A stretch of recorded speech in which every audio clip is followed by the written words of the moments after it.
Srinivas sir గారు, Ramakrishna Goud sir గారు, Ramakrishna sir, Sudheer sir, ఇదివరకు ఇక్కడ పనిచేసి వెళ్ళిపోయినటువంటి ఈశ్వరరావు సారు, ఇంకా ఎవరైనా ఉంటే కూడా వాళ్ళు కూడాను, వేదిక మీద ఉన్నటువంటి పెద్దలందరూ, మీ హిందీ మేడం అందరికీ కూడాను హృదయపూర్వక నమస్కారం.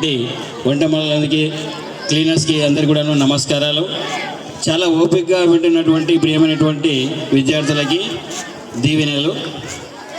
ఓకే, ప్రోగ్రామ్ చాలా మంచిగా కండక్ట్ చేస్తున్నారు. కొందరు 10th క్లాస్లో ఉండి కూడా మాట్లాడడానికి అట్లీస్ట్ గోల్ చెప్పమంటే కూడా చెప్పలేరా?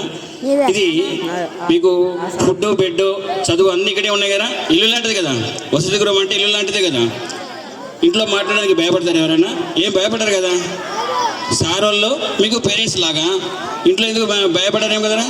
మళ్ళీ ఇక్కడ కూడా భయపడకుండా 10th క్లాస్ వాళ్ళు మీరు వీళ్ళకి రోల్ మోడల్గా అట్లీస్ట్ కనీసం మీ గోల్ ఏంటి, దాదాపుగా 5 సంవత్సరాలు, 4 సంవత్సరాలు, 3 సంవత్సరాలు ఇక్కడ ఉన్నారు, మీ ఎక్స్పీరియన్స్ వాళ్ళతో చెప్పాలి. చాలా బాగా చూసుకున్నారు, మంచి ఫుడ్ పెట్టారు, మంచి డిసిప్లిన్ ఇచ్చారు, థ్యాంక్స్ అని చెప్పేసి వార్డర్స్కి మీరు రిటర్న్ గిఫ్ట్ ఏమి ఇస్తున్నారో గోల్గా అది చెప్పాలి. కనీసం ఒక సెంటెన్స్ అన్నా చెప్పడానికి ప్రయత్నం చేస్తే మిమ్మల్ని చూసి వాళ్ళు కూడా నేర్చుకుంటారు అన్నమాట. చూడండి, వీడరా పుడతాడు వాడు, శివరామ ఏం పేరు అని పేరు, అరే గ్రీన్ బ్లూ షర్ట్ లేరా ఒకసారి చూడు. ఎంతో ఇప్పుడే ఫస్ట్ టైము, వీడికి చాలా టాలెంట్ ఉందంట, ఆల్రౌండర్ అంట వీడు. వెరీ గుడ్, వీడిలాగా ఉండాలి. ఆల్ ది బెస్ట్ నాన్న. రైట్, వాడు ఎంత చక్కగా మాట్లాడినా కొద్ది సేపు అయినా కూడా చాలా బాగా మాట్లాడాడు. సో మీరు ఇప్పుడు ఇది ఇల్లు లాంటిదా, ఇక్కడ బాగా మాట్లాడాలి. ఇక్కడే స్టేజ్ ఫియర్, భయం ఉంటే వాడు ఎట్లా గోల్ కూడా చెప్పకుండా వెళ్ళిపోతున్నారు దిగి. ఇప్పుడు ఇంటర్మీడియట్ ఫస్ట్ ఇయర్ అన్నారు, వాడు కూడా కనీసం నువ్వు ఇంటర్మీడియట్ రా, నీ ఎక్స్పీరియన్స్ చెప్పాలి కదా. ఈ సందర్భంగా ఎవరెవరికి ఏ స్వీట్స్ ఇష్టమో సార్ లిస్ట్ రాసుకున్నారు అనుకోండి. ఇటువంటి స్వీట్స్ బాస్కెట్ నిండా తీసుకొచ్చి ఇక్కడ పెట్టారనమాట. మీ అందరికీ ఇష్టమైన స్వీట్స్, మిఠాయిలు డాష్ మీద పెట్టారు. అందరిని ఇక్కడ కూర్చోబెట్టారు. కూర్చోబెట్టిన తర్వాత మేము 15 నిమిషాల తర్వాత వస్తాము, ఎవరికి ఇష్టమైంది వాళ్ళు తీసుకోవాలి అని చెప్పేసి చెప్పారనమాట. మీకు ఇవ్వలే, ఇంకా డాష్ మీద పెట్టారు బాక్స్లల్లో, మీకు ఇష్టమైనటువంటి ఐటమ్స్ అన్నీ ఉన్నాయి. 15 నిమిషాల్లో వస్తామని చెప్పేసి సార్ వాళ్ళు 3 వాటర్ స్థానంలో అక్కడ కూర్చొని డిస్కస్ చేసుకుంటున్నారు. ఇంకా రాలే, 15 నిమిషాలు అయిపోయింది, అర్ధ గంట అయిపోయింది, ఇంకా రాలే, ఎప్పుడు తినాలి అని చెప్పేసి మదిలేటి గారు లాంటి వాళ్ళు, అలాంటి వాళ్ళంతా కూడా ఏ సార్ వాళ్ళు రాకపోయినారు అని చెప్పేసి కొందరు ముందుకు వచ్చారు. ఇలా టచ్ చేయడానికి భయపడినారు. కొందరు జస్ట్ తీసుకుందామా వద్దా, కొంతమంది ఇట్లా టచ్ చేశారు, మళ్ళీ వెళ్ళిపోయారు. ఇక కొంతమంది తినేసినారు, కొంతమంది ఆ ప్లేస్ నుంచి లేవలే. ఇలా గంట తర్వాత ఈ ప్రకారంగా కొందరు తిన్న వాళ్ళు ఉన్నారు, కొందరు టచ్ చేయకుండా ఉన్న వాళ్ళు, కొందరు వణికిపోయిన వాళ్ళు ఉన్నారనమాట. సో ఇది రియల్గా జరిగినటువంటి అమెరికాలో ఒక సర్వే నాన్న. ఈ పిల్లకాయల మీద అమెరికా వాళ్ళు ఒక సర్వే చేశారు. పిల్లలకి ఇష్టమైనటువంటి ఇక్కడ ఫుడ్ పెట్టేసి తినండి అని చెప్పకుండా ఉన్నంత వరకు ఏం చేస్తారని చెప్పేసి ఈ సర్వేలో తేలిందంటే, ఈ పిల్లకాయలందరూ కూడాను ఎవరైతే ఫుడ్ టచ్ చేశారో, టచ్ చేయకుండా ఉన్నారో, గబగబా తిన్నారో డాక్స్ లాగా, ఈ 3 క్రైటీరియా మీద ఆఫ్టర్ 20 years 20 साल के बाद 20 సంవత్సరాల తర్వాత సర్వే చేశారు. సర్వే చేస్తే ఆ సర్వేలో తేలింది ఏంటంటే, ఎవరైతే సార్ వాళ్ళు పర్మిషన్ ఇవ్వకున్నా వచ్చి గబగబ తినేసిపోయినారో, వాళ్ళకి ఇష్టమైనటువంటి, అరే సార్ వాళ్ళు మన కోసమే కదా పెట్టినారు, మళ్ళీ సార్ వాళ్ళు ఏంటి పర్మిషన్ ఇచ్చేది, తిన్నా బరా అని చెప్పేసి ఎవరైతే తిన్నారో వాళ్ళందరూ లుంగీలు కట్టుకొని బీడీలు తాగుకుంటూ చెట్ల కింద ఏమి ఆడుతుంది కదా, అవి ఆడకుండా వస్తున్నారు. 20 సంవత్సరాల తర్వాత వాళ్ళ పరిస్థితి, లుంగీలు కట్టుకొని స్నానాలు లేకుండా ఆ ముచ్చట్లు ఈ ముచ్చట్లు వాంతిట్టుకుంటూ వింటుంటూ చెట్ల కింద కూర్చున్నారన్నమాట. నెక్స్ట్, అరే సార్ వాళ్ళు పర్మిషన్ ఇవ్వలేదు, తినాలో వద్దు అని చెప్పేసి వాళ్ళకి భక్తి ఉంది, భయము భక్తి ఉండడం వల్ల తినలేదు, టచ్ చేశారు. కానీ వాళ్ళంతా కూడా గవర్నమెంట్ ఎంప్లాయీస్ అయినారు.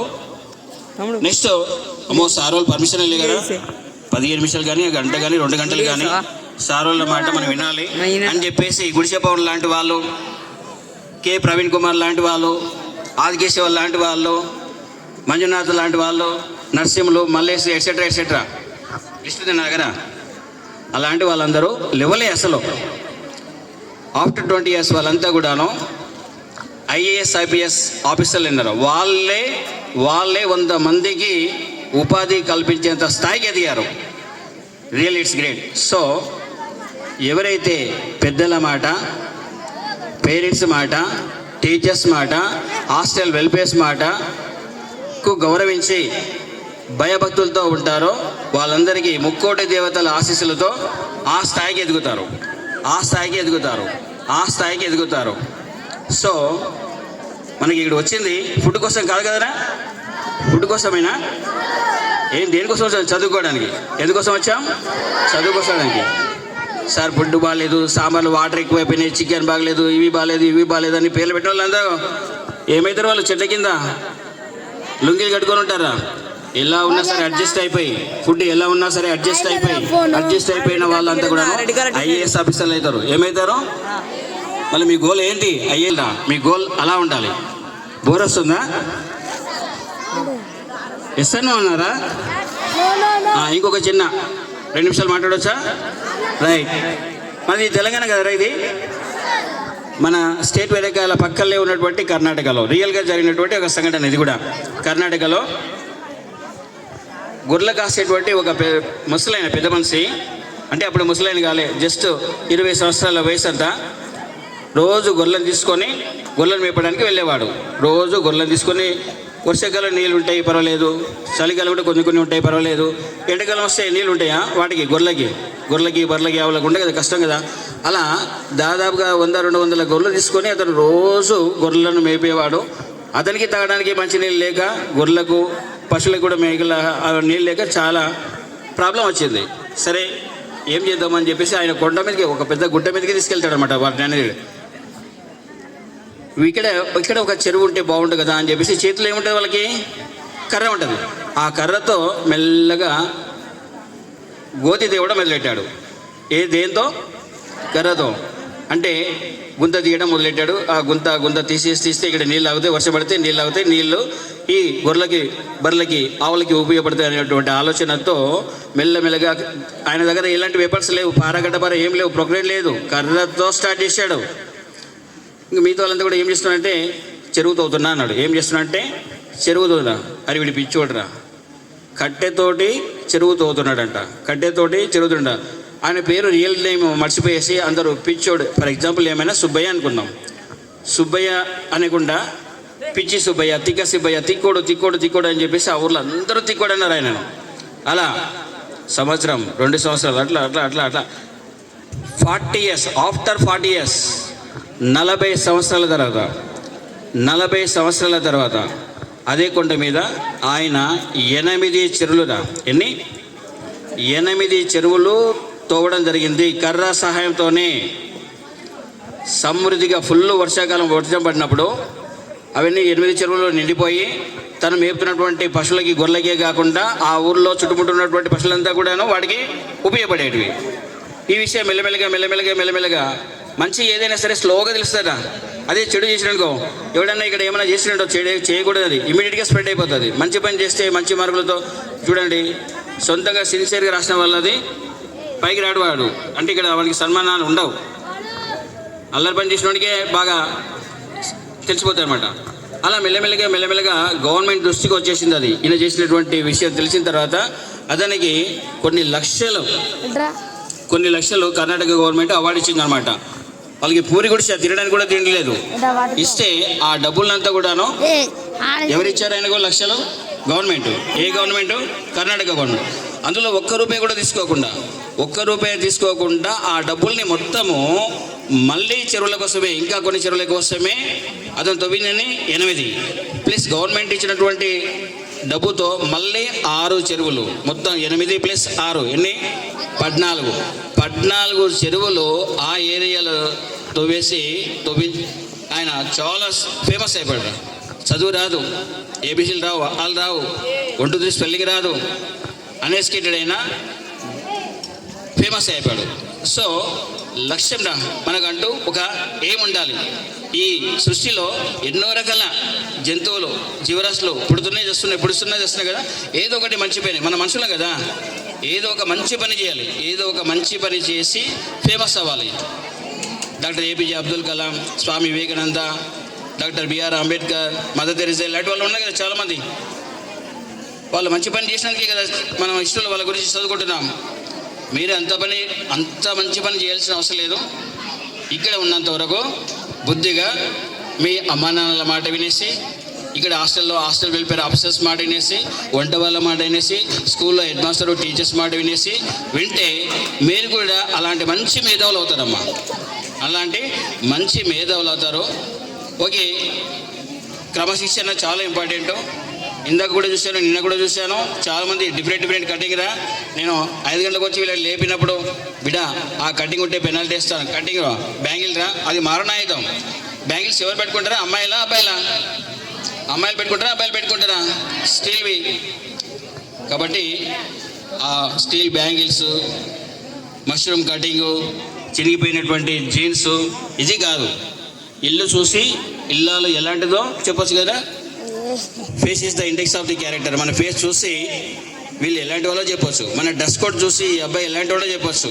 మన నడక చూసి, మన రైటింగ్ చూసి మన క్యారెక్టర్ ఏదో చెప్తారు. కాబట్టి సొసైటీలో ఎలా కనపడాలి, మన అపిరియన్స్ ఎలా ఉండాలి, చాలా మంచిగా ఉండాలన్నమాట. ఇందాక సందర్భంలో ఇంటర్మీడియట్లో ఎవరు పట్టించుకోరు, ఇక్కడే నిజమే, ఇక్కడ సార్ వాళ్ళు అందరూ బాగా చెప్తారు చిన్నపిల్లలు కాబట్టి. ఇంటర్మీడియట్లో అంత ఉండదు. కానీ మా ఐజా గవర్నమెంట్ కాలేజీలో మీరు జాయిన్ అయితే ఇంట్లో మీ పేరెంట్స్ ఎలా చూసుకుంటారో అంతకు డబల్ ఉంటారు. ఐజా గవర్నమెంట్ కాలేజీలో ఎవరైనా చదువుతుంటే చూడండి, మట్టిలో మాణిక్యాలను తయారు చేస్తాం.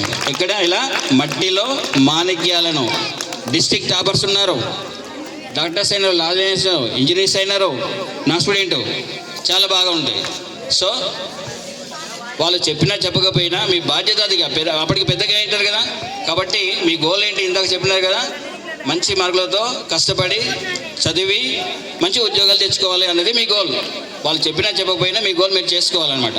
సరే, ఏది ఏమైనా మీకు ఇబ్బందిగా ఉన్నా పిల్లలకి వచ్చేసి ఆడ గేట్ తాళమేసిన పిలిచి వచ్చి అల్లిగమనిగా ప్లేట్లు ఎత్తేసి లేపి వాళ్ళని డిస్టర్బ్ చేసి, నేను 4 అక్షరాలు వాళ్ళకి చెప్పాను. నేను పెట్టిన స్లిప్ టెస్ట్లో ఎవరైతే మంచి మార్కులతో 13 రా, I conducted 30 slip test, 13 slip test పెట్టాను. ఆ 13 స్లిప్ టెస్ట్లో 90 అబవ్, 100కి 90 అండ్ అబవ్ వచ్చిన వాళ్ళు ఆనంద నిలయము ప్లస్ ఎస్సీ హాస్టల్ వాళ్ళు 5 ఉన్నారు, బీసీ హాస్టల్ వాళ్ళు 6 ఉన్నారు. ఈ 11 మందికి జస్ట్ ఎంకరేజ్మెంట్ కోసము చిన్న ప్యాడ్ మేము తీసుకోవాలి. ఎందుకంటే మీకు తెలుసు, మహాత్మా గాంధీకి గిఫ్ట్ ఒక చిన్న ఇంత పెన్సిల్ రా కదా, ఇంత పెన్సిల్ ఇస్తే అది పోతే పొర్లి వెతుకుతాడు కదా. అంటే దాని వాల్యూ డబ్బులతో లెక్క పెట్టద్దు, మనం ఇచ్చిన వ్యక్తిని గుర్తుపెట్టుకోవాలి. అలా ఎవరైతే బాగా కష్టపడినారో వాళ్ళందరికీ ఎంకరేజ్మెంట్గా చిన్న ప్యాడ్స్ ఇస్తాను, అవి ఇస్తాము. ప్లస్ నా సబ్జెక్ట్ ఇంటర్మీడియట్లో నా సబ్జెక్ట్ ఇంగ్లీష్ కాబట్టి 90 అండ్ అబవ్, 100కి 90 కన్నా ఎక్కువ మార్కులు వచ్చిన వాళ్ళందరూ కూడా నేను ప్రతి సంవత్సరము 1000 పదాలు 1116 పదాలు ఇస్తానన్నమాట. సో ఇక్కడ కూడా రీసెంట్గా ఎగ్జామ్స్ రాసిన పిల్లలు ఎవరైతే ఉన్నారో 10th అన్న వాళ్ళ ఎగ్జామ్స్ అయిపోయినాయి కదా, వాళ్ళు కూడా జీపీఏ 10/10 చేస్తే ఈ 3 హాస్టల్లో జీపీఏ 10/10 ఎవరికైతే వచ్చిందో వాళ్ళకి 5116 ఇస్తాను. జీపీఏ 10/10 తెచ్చుకున్న వాళ్ళకి 5116 ఇస్తాను. నెక్స్ట్ 9.5 దాటితే 1116, 9.5 దాటిన వాళ్ళందరూ కూడాను 1116 ఇస్తాను. ఇది ఎంకరేజ్మెంట్ అనమాట. సో ఇంకా మిగతా వాళ్ళు కూడా పోటీ పడండి, దీనికి పోటీ పడండి, తినడానికి కాదు, ఇంగ్లీష్ సార్ చేత గిఫ్ట్ తీసుకోవడానికి పోటీ పడండి. ముక్కోటి దేవతలు మీ మీద పూల వర్షం కురిపిస్తారు. కంపల్సరీ వాడు ఐఏఎస్ ఆఫీసర్ అవుతాడు.